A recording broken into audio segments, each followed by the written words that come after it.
Next हम देखने जा रहे हैं क्वेश्चन नंबर 39। क्वेश्चन नंबर 39 में आपसे कह रहा है two long straight wires are set parallel to each other, both the wires carry a current I in the opposite directions and separation between them is 2R। So यहाँ पे हम दो wires बना लेते हैं, इसमें करंट यहाँ से I1 जा रहा है और यहाँ पे करंट इस तरह से I2 जा रहा है। जो दोनों वायर्स के बीच में सेपरेशन है वो 2R का है। ठीक है, आगे बढ़ते हैं। The magnetic induction at the Midway between them is, यहाँ पे मिडवे में कितना मैग्नेटिक इंडक्शन होगा वो हमको बताना है।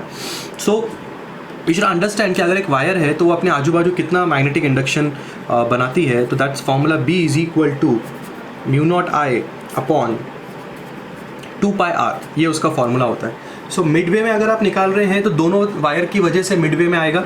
सो हम लोग को B1 कंसिडर करना पड़ेगा इस वायर की वजह से। सो जो B1 है वो मैग्नेटिक इंडक्शन होगा इस वाली कॉइल की वजह से और B2 मैग्नेटिक इंडक्शन होगा इस वाली कॉइल की वजह से। ऑब्वियसली भाई जब दोनों के बीच में डिस्टेंस R है तो हम यहाँ से इसके लिए भी डिस्टेंस R ही कंसिडर करेंगे और यहाँ से इसके लिए भी डिस्टेंस R ही कंसिडर करेंगे। ठीक है, सो अगर सेंटर पॉइंट पे देखेंगे तो दोनों की वजह से इम्पैक्ट आएगा। सो हम लोग को B1 प्लस B2 कर लेना चाहिए। सो B1 प्लस B2 करेंगे तो ये आएगा μ0I upon 2πr plus μ0I upon 2πr। So it will B 2 times μ0I upon 2πr। 2 cancel हो जाएगा, आपका आंसर आना चाहिए μ0I अपॉन πr। सो μ0I अपॉन πr के साथ जो करेक्ट ऑप्शन जा रहा है वो होगा आपका थर्ड ऑप्शन। 40th क्वेश्चन देखने जा रहे हैं हम लोग। 40th क्वेश्चन में ये कहता है कि एक मेटल सरफेस से इलेक्ट्रॉन्स इजेक्ट हो रहे हैं जब आप उस पर ब्लू लाइट का इस्तेमाल कर रहे हैं, मतलब आप ब्लू लाइट उसके ऊपर फेंक रहे हैं और जब आप ग्रीन लाइट इस्तेमाल करते हैं तो इलेक्ट्रॉन्स इजेक्ट नहीं हो रहे हैं। The electrons will also be ejected by the surface जब आप इनमें से कुछ लाइट को उस पर इस्तेमाल कर रहे हैं। ठीक है, सो ऑप्शंस कह रहा है red light, violet, orange and yellow. तो अगर आप विबगॉर कंसीडर करेंगे सो इस क्वेश्चन में जिस कलर की बात की गई है वो है ब्लू। सो ब्लू में आपको इलेक्ट्रॉन का इजेक्शन मिल रहा है, बट ग्रीन में आपको इलेक्ट्रॉन्स का इजेक्शन नहीं मिल रहा है। तो इसका मतलब ये होगा कि जो भी वेवलेंथ ब्लू से कम होगी उनमें आपको इलेक्ट्रॉन का इजेक्शन मिलेगा। ठीक है, सो जो वेवलेंथ ब्लू से कम होगी मतलब वॉयलेट में मिलेगा और इंडिगो में मिलेगा। अगर ऑप्शन में आप चेक करेंगे सो वॉयलेट ऑप्शन में है, मतलब correct option will B second. इस चीज़ को हम लोग ये बोलते हैं कि ये जो ब्लू कलर होगा ये आपका थ्रेशोल्ड वेवलेंथ होगा और थ्रेशोल्ड वेवलेंथ से जो भी कम वेवलेंथ होगी उसमें आपको फोटो इलेक्ट्रिक एमिशन देखने को मिलेगा और उससे ज़्यादा वेवलेंथ वालों में आपको फोटो इलेक्ट्रिक एमिशन देखने को नहीं मिलेगा। हम देख रहे हैं क्वेश्चन नंबर 41। क्वेश्चन नंबर 41 में आपसे कह रहा है कि the ratio of magnetic induction along the axis to the magnetic induction along the equator of a bar magnet for a point at the same distance r from the centre of the magnet is। So magnetic induction की बात कर रहे हैं। सो magnetic induction जो होगा B, एक बात चल रही है B एक्सिस की और इसका रेशियो आपको लेना है B इक्वेटर के साथ। ये एक्सिस का फॉर्मूला होता है μ0 upon 4π 2m upon r³ and जो B इक्वेटर का फॉर्मूला होता है वो होता है μ0 अपॉन 4π m अपॉन r³। तो अगर आप इसका रेशियो भी लोगे तो the correct answer will be 2/1, that is 2:1। So the correct option matching here is the second one. Next question हम 42nd देखने जा रहे हैं। 42nd क्वेश्चन में वो कहता है कि the ratio of the magnetization and magnetic intensity is called as. Magnetization is denoted by mz and magnetic intensity is denoted by h। अगर आप इसका रेशियो लेते हैं तो जो चीज़ आपको मिलती है उसको बोला जाता है magnetic susceptibility. So the correct option will be the third one. Next हम देखने जा रहे हैं क्वेश्चन नंबर 43। 43 क्वेश्चन में वो आपसे कहता है कि the sequence of harmonics of a pipe open at one end and closed at the other end is 250 Hz and 350 Hz। ठीक है, सो हम ऐसा मान लेते हैं कि पहले उसने nth हार्मोनिक के बारे में हमसे बात की है, दैट इज़ 250 Hz, और उसने हमें n+1th हार्मोनिक दिया है दैट इज़ 350 Hz। ठीक है, वो बोल रहा है कि the resonating length of the air column in its fundamental mode will be, हमको रेजोनेटिंग लेंथ के बारे में बात करनी है. सो अगर आपको एक फॉर्मूला पता है pipe close eight one and का, फंडामेंटल हम लोग फ्रीक्वेंसी इससे निकाल सकते हैं. अगर आप n प्लस 1th हार्मोनिक को सब्ट्रैक्ट करते हैं nth हार्मोनिक के साथ, तो ये आपको ट्वाइस द फंडामेंटल फ्रीक्वेंसी देता है.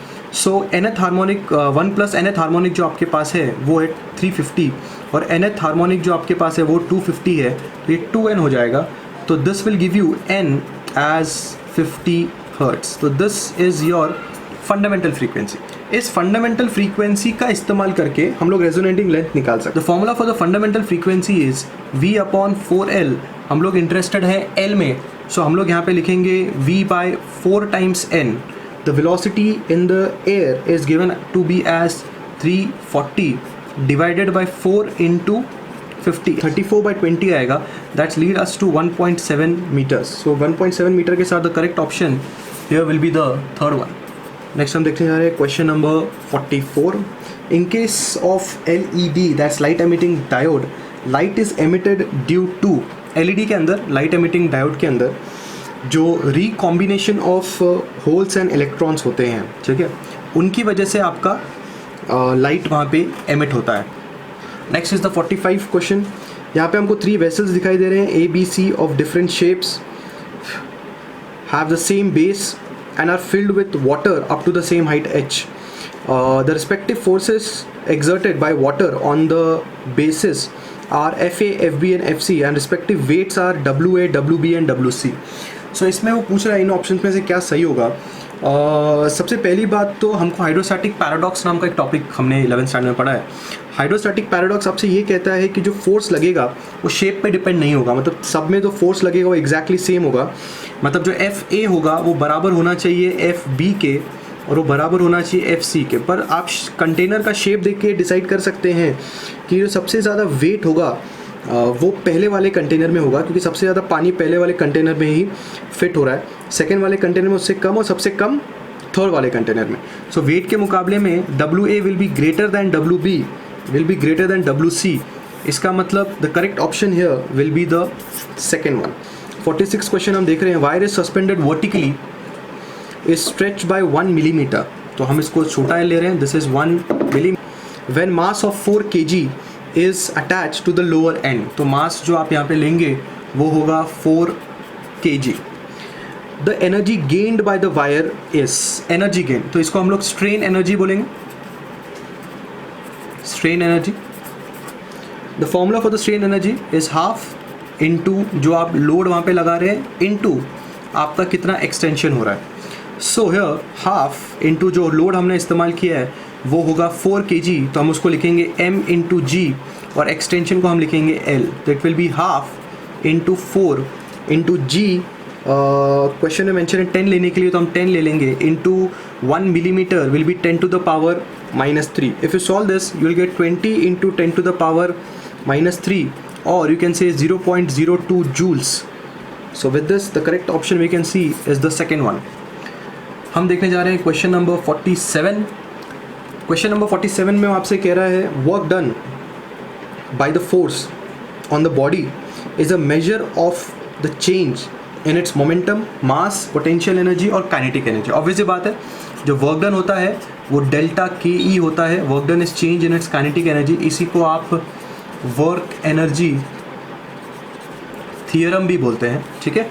So with this the correct option will be the fourth one. हम देख रहे हैं question number 48. The dimension of angular momentum is, angular momentum का डायमेंशन हमको बताना है. Angular momentum denoted by L. The formula is I omega and the unit for the angular momentum is kg metre square per second and the dimension is L square m1 t-1. So with this you can see the correct option is 1. ये सब छोटी छोटी चीज़ें हैं, आपको फटाफट याद आ जानी चाहिए, क्योंकि you must understand that MHCT में आपको एक क्वेश्चन सॉल्व करने के लिए 1 मिनट का टाइम मिलेगा. सो इसलिए आपको ये सब चीज़ें बहुत फटाफट हर चीज़ याद होनी चाहिए. हमने यहाँ पे क्वेश्चन में आई थिंक अभी दूसरा डायमेंशन हम देख रहे हैं, ठीक है। पहले हमको आई थिंक से मैग्नेटिक इंटेंसिटी का डायमेंशन पूछा गया था, तो मेक इट अ हैबिट कि आप फॉर्मूला, यूनिट और उसका डायमेंशन याद रख रहे हैं। आपके टेक्स्ट बुक में जहाँ पे भी ये टॉपिक होगा वहाँ पे पक्का उसका फॉर्मूला, यूनिट और डायमेंशन एक ही साथ लिखा होता है। So please remember this thing, ये आपको जल्दी जल्दी ईजिली अच्छे मार्क्स फेच करके दे सकता है। Next we are seeing question number 49। Question number 49 में वो आपसे कहता है कि when a resistance R1 is connected across a terminal of a cell of EMF E1, the current is I1। ठीक है, सो आप एक रेजिस्टेंस ले लीजिए इस तरह से और उसको एक सेल के साथ कनेक्ट कर लीजिए। ये सेल का नाम है E1 और ये रेजिस्टेंस का नाम है R1। तो यहाँ जब करंट फ्लो होगा उसका नाम है I1। ठीक है, और सेल का इंटरनल रेजिस्टेंस के बारे में बात की एंड में, the internal resistance of the cell is, मतलब इस सेल के पास एक इंटरनल रेजिस्टेंस भी है जिसको हम स्मॉल r देंगे और यहाँ से करंट I1 फ्लो हो रहा है इस तरह से और वो I1 वापस सर्किट में आ जाएगा। When the resistance is changed to R2, the current is I2, the internal resistance of the cell is। So अब हम नया रेजिस्टेंस ले लेंगे यहाँ पे। This resistance will be taken as R2। Cell के बारे में कुछ उसने बोला नहीं है, तो सेल सिमिलर रहेगा, सेल का इंटरनल रेजिस्टेंस भी सिमिलर रहेगा, सिर्फ करंट बदल के अब I2 हो गया है क्योंकि रेजिस्टेंस बदल के R2 हो गया, रेजिस्टेंस बदल गया इसलिए करंट की वैल्यू भी बदल गई। ठीक है, सो वो चाहता है कि आप इंटरनल रेजिस्टेंस कितना है ये बताएं। So for the internal resistance हम यहाँ पे KVL का इस्तेमाल कर सकते हैं। इस लूप में हम KVL लगाएंगे। The equation for the KVL will be, will start from here and will go back to this point only. So will write here minus of I1 R1 and minus of I1 R with plus of E1 is equal to 0। ये इसका equation हो गया। Let's write the equation for this thing. हम वापस यहाँ से शुरू करेंगे, लूप में जाएंगे। This equation will be again minus of I2 R2 minus of I2 R plus E equal to 0। ये इक्वेशंस कैसे लिखनी है मैंने इसके ऊपर एक सेपरेट वीडियो बनाया हुआ है KVL और KCL के ऊपर, आप वहाँ पे जाके देख सकते हैं इतने इक्वेशंस फटाफट हम कैसे लिख सकते हैं। इसको थोड़ा ठीक ठाक करेंगे तो यहाँ से आपको E1 की वैल्यू मिलेगी I1 R1 plus I1 times R। यहाँ से भी आप E की वैल्यू निकाल सकते हैं, आपको मिलेगा E1 की वैल्यू निकाल सकते हैं, आपको मिलेगा I2 R2 प्लस I2R। क्योंकि यहाँ पे E1 LHS सेम है तो हम इक्वेट कर देंगे यहाँ पे। ठीक है, so we can write here what R1 plus I1 small r will be equal to I2 R2 plus I2R। So you can write here I1 R minus I2 R and you can write I2 R2, you can take this one this side, minus of I1 R1, take small r common, you will get I2 R2 minus of I1 R1 whole divided by R। यहाँ से common लेने के बाद I1 minus I2 बचेगा जो आप यहाँ पे डिनोमिनेटर में ले लोगे। So this will be the value of small r। Option के साथ अगर आप मैच करेंगे तो the correct option will be the third one. 50th question हम देखने जा रहे हैं। This is the last question in the sheet. 50 question आते हैं MSCT के अंदर। लास्ट क्वेश्चन देखने जा रहे हैं हम लोग। Another theoretical question, in potentiometer experiment the potential gradient can be increased by. Potential gradient को हम K से डिनोट करते हैं। पोटेंशियल ग्रेडियंट की वैल्यू आप कैसे इंक्रीज करेंगे ये पूछ रहे हैं वो। सो ऑप्शंस के हिसाब से देखा जाए तो the third option will be the correct option. Decreasing the cross sectional area of the potentiometer wire. अगर आप पोटेंशियोमीटर वायर का क्रॉस सेक्शनल एरिया डिक्रीज कर देते हैं तो आपका पोटेंशियल ग्रेडियंट की वैल्यू इंक्रीज हो जाएगी।